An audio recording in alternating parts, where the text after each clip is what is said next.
خوش اومد به ویدیو دیگه از چنلمون و تو این ویدیو قرار پرشیا رو ببینیم، حکومتی که بر دنیا سلطنت میکرد.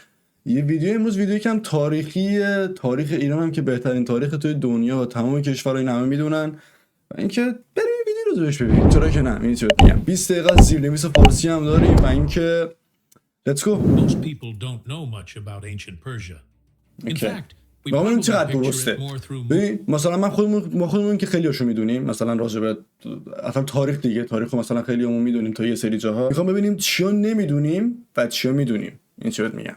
ببینیم که چطوریه این ویدیو. pop culture than from anything we learned in school. Rome, Greece, even Egypt. Those civilizations get plenty of attention. But what was going on in the East? That part of history often gets overlooked. And yet, ancient Persia was once the largest empire the world had ever seen.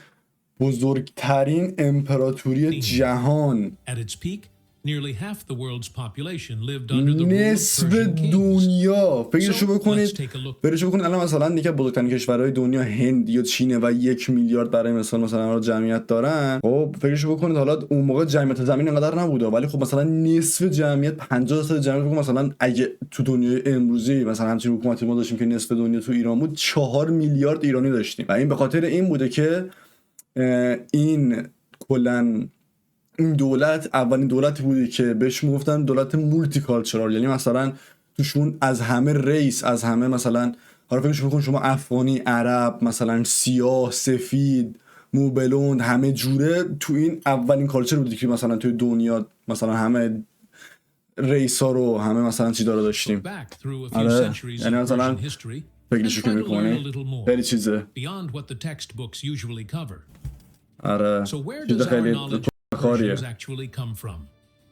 Mostly from 3 Greek writers, Herodotus, Xenophon, and Ctesias. But there's a catch. Okay. The Greeks were rivals of the Persians and didn't really understand their culture. A lot of what they wrote is biased or just plain inaccurate. Even the names of Persian rulers come to us through a Greek filter, and they don't sound anything like they did in the original language.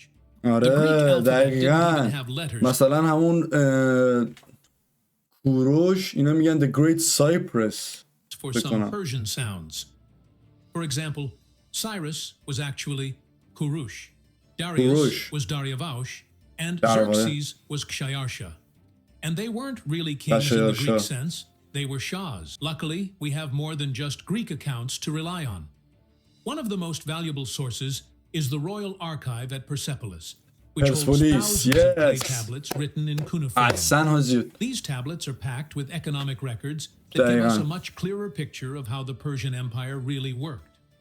Persians, also known as the Parsi, were an Indo-Iranian people. Alongside their close relatives, the Medes, they migrated from the regions of modern-day Kazakhstan and Uzbekistan toward the richer lands of Mesopotamia at the end of the Bronze Age. They called themselves Ariana, a name that still echoes today in the word Iran. Interestingly, the word Pers in their language meant warrior or strong man. At the time, the Persians were pastoral nomads, but not in the way we typically imagine. They practiced vertical nomadism, moving with the seasons along mountain slopes, spending summers in highland valleys and winters in the lower foothills where the grass was lusher. This style of migration can still be seen in some regions of the Caucasus today. Their way of life was simple and rugged. They ate modestly, rarely drank alcohol, and were renowned horsemen.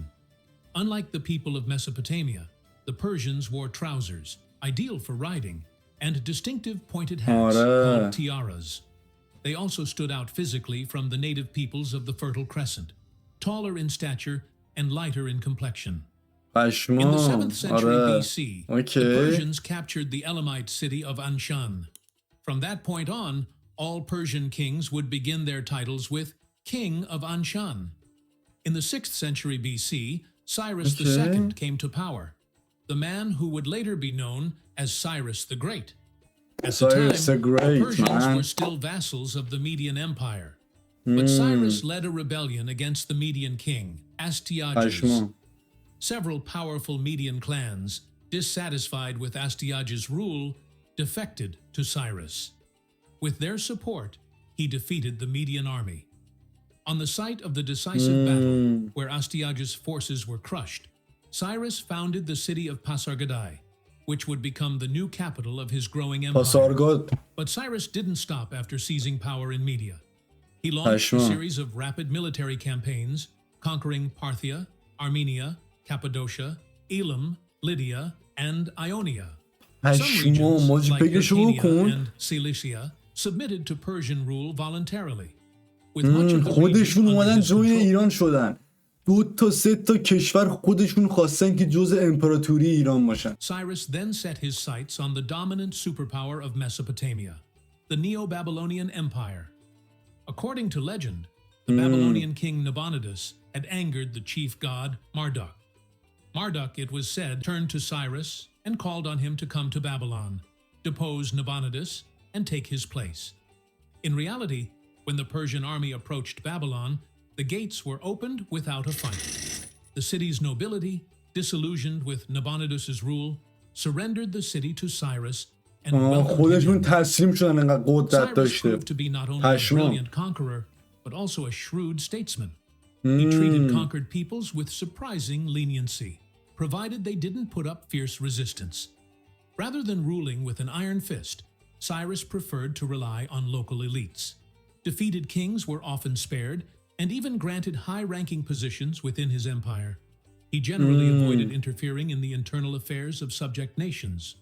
Where possible, local officials remained in their posts after conquest, which helped minimize resentment among the ruling classes and reduce the likelihood of rebellion. Cyrus also freed many peoples who had been displaced by the Babylonians and Assyrians, among them the Jews. He allowed them to return to their homelands and even provided funding for the reconstruction of the temple in Jerusalem. اینو من نمیدونستم. الان بچه کی اینو میدونست؟ کی میدونستش که جوها رو جویشا رو مثلا کوروش کبیر گرفته، مثلا چون گرفته بودنشون اون موقع مثلا اینا رو آزاد کرده، گذاشته که برن شهرشون و نه تنها آزادشون کرده و این کارو کرده، بهشون هم کلی پول داده که برن اورشلیم رو بسازن و تامین کنن، مثلا بهشون بالاخره هدیه‌ای داده. من اینو نمیدونستم. پشمام. واسه همینه که کوروش کبیر توی بایبل خیلی اومده. پشمام. Persians made up only a small minority of the empire, roughly 1 in 20 subjects, so Cyrus couldn't rely on brute force to maintain control. Instead, he built a system based on tolerance, cooperation, and local autonomy. After conquering Babylon, Cyrus turned his attention to securing the northern borders of his empire from raids by the Scythian tribes, but this campaign would prove fatal. In a fierce battle against the Massagetae, led by Queen Tomyris, the Persian army was nearly wiped out, and Cyrus himself was killed in action. After his death, power passed to his son, Cambyses. Almost immediately, many of the lands Cyrus had conquered rose in rebellion. Cambyses spent the next few years on military campaigns to re-establish control. Once order was restored, Cambyses launched an invasion of Egypt. He captured Memphis, took the pharaoh prisoner, and brought both Egypt and Libya under Persian rule. His next ambition was to conquer Carthage and Kush, but those plans met setbacks. The Kushite campaign failed due to severe supply shortages, and the invasion of Carthage was called off altogether because the Phoenicians, key to providing a fleet, refused to fight against their fellow countrymen. Meanwhile, another revolt broke out in Babylon. Cambyses set out to suppress it, but fell ill on the journey and died before he could return. Power was supposed to pass to Cambyses' brother, Smerdis, but a man named Darius stepped in. He claimed that the person posing as Smerdis was actually an imposter, a magus named Gaumata, and that the real Smerdis had been secretly killed by Cambyses long before. Using this accusation, Darius seized the throne. Darius was not a descendant of Cyrus, so to legitimize his rule, he declared himself a descendant of Achaemenes, the great-grandfather of Cyrus the Great. From that point on, the royal line became known as the Achaemenid dynasty. Like Cambyses, Darius spent much of his early reign putting down revolts across the empire.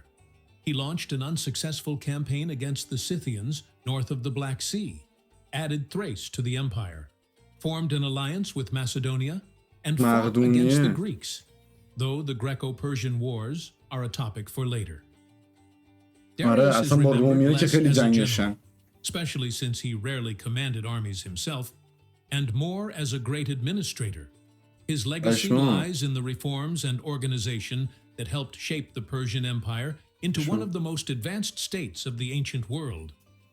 To improve governance, Darius divided the empire into provinces called satrapies, each overseen by a governor known as a satrap. Satraps held civilian authority. They managed infrastructure, maintained roads and military depots, collected taxes, and oversaw justice. Satraps also had military control within their regions. However, after several satrap-led uprisings, Darius stripped them of their military power and placed the armies under direct central command to prevent future rebellions. Darius introduced a standardized currency system, the gold daric. One gold daric was worth 20 silver sigloi. While coins themselves weren't a Persian invention, coinage had already appeared earlier in Lydia. It was under Darius that the concept of a universal medium of exchange spread widely across the empire. A Persian soldier's monthly pay was 1 daric. For context, a sheep cost about 3 sigloi, and a sack of flour around 2. Oh my god چقدر اوضاعشون خوب بوده 2000 سال پیش. 1 ماه از سرباز کار میکردی میتونستی حدوداً 6 تا گوسفند بخری توی ما. 1 سال کار میکردی گله گوسفند داشتی. Darius also oversaw the construction of an extensive network of paved roads. These roads allowed for the rapid movement of troops across the empire and boosted overland trade. The most famous of these routes, the Royal Road, connected the Aegean coast in Lydia to Susa, the ancient capital of Elam. Based on the vast network of imperial roads, the Persians established an organized postal system. At regular intervals along the routes, relay stations were built. Thanks to this setup, messages could travel from one end of the empire to the other in just a few days, passed swiftly from one rider to the next. Darius also oversaw the construction of the first version of the Suez Canal. Though it didn't connect the Red Sea to the Mediterranean, it linked the Red Sea to one of the Nile Delta's branches. Even so, this achievement enabled navigation between the two seas and gave a major boost to maritime trade. Monumental construction flourished throughout the empire during Darius's reign. He made Persepolis, located near Pasargadae, the new ceremonial capital. In total, the Persian Empire had 5 major capitals: Cyrus's capital, Pasargadae; Darius's Persepolis; the old Median capital, Ecbatana; the Elamite city of Susa; and, of course, Babylon. Under Darius, Persepolis became the empire's grandest city, home to massive construction projects like the Apadana, a grand audience hall. Craftsmen from all corners of the empire built elaborate structures, sculptures, and monuments. Just outside the cities, the Persians created lush gardens known in their language as paradida, a word that eventually gave us paradise. آره بچه حالا نمیدونم کیا میدونستن کیا نمیدونستن پارادایس به انگلیسی میشه بهشت و پارادا کلمه فارسیش بوده پارادایس کنه از اونجا اومده. آره ایمورتالز رو میخواستم بگم بچه ها ایمورتالز یعنی هم اونا که نمیمیرن اسمشون میشن ایمورتال. خب بعد اگه توی تاریخ یادتون باشه یه سری مثلا جاهایی بودن که 10,000 تا 10,000 تا سرباز میذاشتن بعد هر کدومشون میمرده سری ریپلیسش میکردن چون همیشه 10,000 تا بودن مردم فکر میکنن که اینا مثلا ایمورتالن هیچ وقت نمیمیرن و خیلی قوی اینا هم بودن. Heavy infantry, clad in armor and armed with spears, swords and bows, this unit always maintained a constant strength of 10,000 men. There was fierce competition for a place in their ranks. Whenever a soldier was killed, retired, or incapacitated, he was immediately replaced, keeping the numbers steady. However, the name Immortals may be a mistranslation of a Persian word meaning companions. But thanks to Herodotus, the term Immortals stuck in historical literature. The Persian army's light infantry was made up of archers and slingers.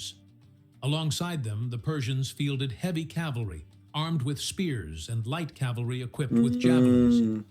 Depending on the region of conflict, they also deployed auxiliary troops drawn from the many peoples within the empire: Egyptians, Babylonians, Syrians, Jews, Greeks, and others.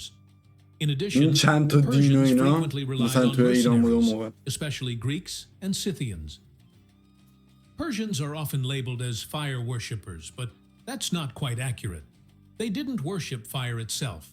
Their religion was an early form of Zoroastrianism known as Mazdaism. Unlike modern Zoroastrianism, this version wasn't strictly monotheistic. The Persians didn't deny the existence of other gods. They simply placed their god, Ahura Mazda, above all others. He was considered the god of gods, just as the Persian king was king of kings, or Shahanshah in their language. راست میگه دیگه پشمام. میگه پادشاه ایران پادشاه پادشاهان بوده، بعد اهورامزدا خدایی که اون موقع داشتن خدای خدایان بوده. بعد نمیگفتن بقیه خدایان وجود ندارن، بقیه خدایان وجود دارن ولی خدای ما از خدای شما بهتره. That's basically پشمام. اینو نمیدونستم. Within Mazdaism itself, there were also other divine figures. Mitra, the god of light and truth, Ahriman, the spirit of evil, Anahita, the goddess of fertility, and others. This form of belief is known as henotheism, recognizing many gods while giving primacy to one. Mazdaism was primarily the religion of the Persian and some Median elites. The Persians never tried to impose their faith on the peoples they ruled. Their empire was remarkably tolerant of religious diversity. Babylonian Marduk, Jewish Yahweh, Egyptian Amun, and Greek Zeus all had a place under Persia. 4 تا خدای دیگه از 4 تا دین دیگه اون موقع مثلا تو مثلا کشور ما بوده، ما اصلا هیچ اوکی بوده. هیچ وقت تو دنیا هم چیزی وجود نداشته. هر کی هر چی میگفته پاد حرف خودش بوده. اسلام مثلا کرایست یا هر داستان دیگه هستش، هر موقع که بوده فقط اونا بودن. مثلا این چقدر فرق داشته. According to their beliefs, rooted in Mazdaism, a person under the influence of alcohol could only speak the truth.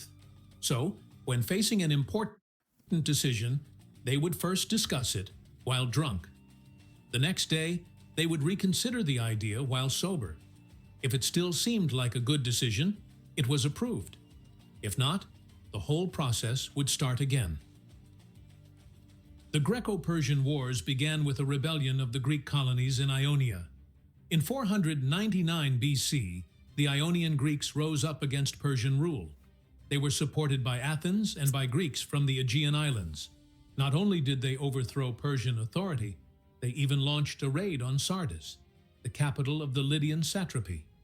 The Greeks looted the city and burned it, destroying, among other things, the temple of Anahita. The rebellion lasted 7 years before it was finally crushed by the Persians.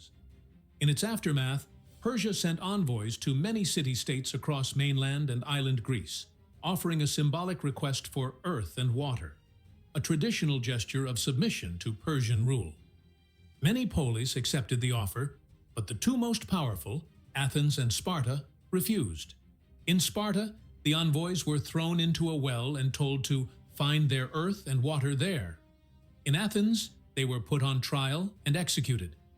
This enraged the Persians, who began preparing a punitive expedition. The Persian army landed in a coastal plain near the city of Marathon. From there, they intended to march inland and destroy Athens. But upon landing, they saw a Greek force already assembled at the far end of the plain. The Athenians had learned of the invasion and, rallying their allies, had marched to intercept the Persians. Despite outnumbering the Greeks by more than 2 to 1, the Persians found themselves in a disadvantageous position. The Marathon plain sloped upward, and the Greeks were positioned at the higher end. Any Persian attack would have to be launched uphill. The Persian commander, Artaphernes, hesitated, unwilling to advance from such a poor position. But the Greek general Miltiades was also in no rush to fight. He had just received a messenger from Sparta and was waiting for reinforcements. Eventually, Artaphernes had an idea. If the Athenian army was at Marathon, then the city itself must be unprotected. He ordered a withdrawal to the ships, planning to sail around the coast and strike Athens while it lay undefended. At that moment, Miltiades made his move. he ordered a sudden attack. The Persians, caught off guard while reorganizing for departure, were thrown into chaos. The Greek assault shattered their lines, and panic spread through the Persian ranks. While many Persians managed to retreat to their ships and escape, the losses were devastating. About 7,000 elite troops and dozens of ships were lost. Greek casualties, by contrast, were minimal, around 150 men. Despite the defeat, Darius did not abandon his plans for revenge. However, he never got the chance. First, a revolt in Egypt diverted his attention, and not long after, he died. Darius's successor, Xerxes, assembled a massive army and marched toward Greece by land. Greek historians claimed his forces numbered 1 million men, though that figure is clearly exaggerated. Modern estimates suggest the army was closer to 200,000, still an enormous military force for the time. The Greeks decided to make their stand at the narrow pass of Thermopylae, which at that time was only a few dozen meters wide.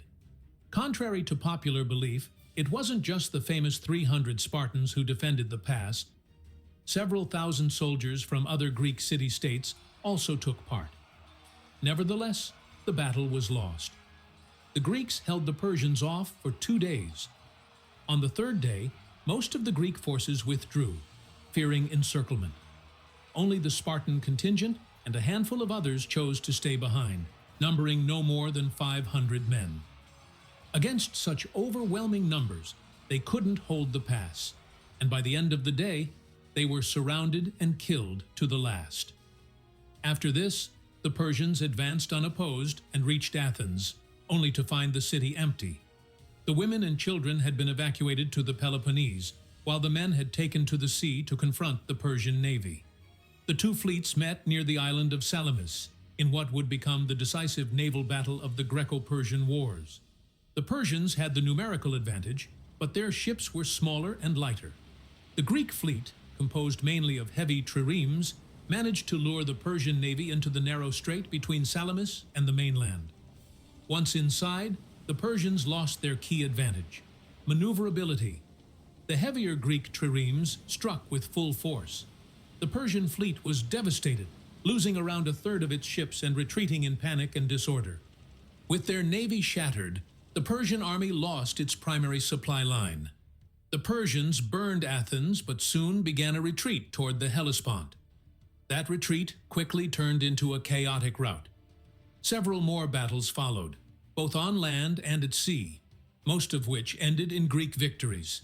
Eventually, the Persians were forced to agree to peace. Under its terms, they gave up control of all Aegean islands and the coast of Asia Minor.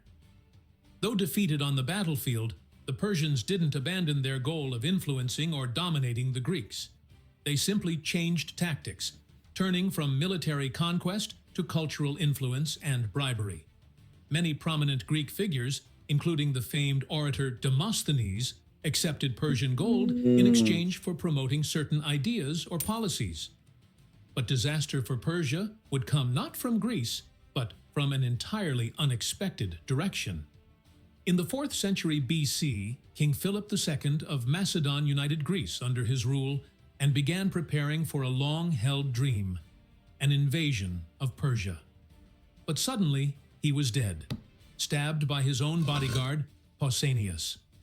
The true motive for the assassination remains a mystery. Some say Pausanias was in love with Philip's wife.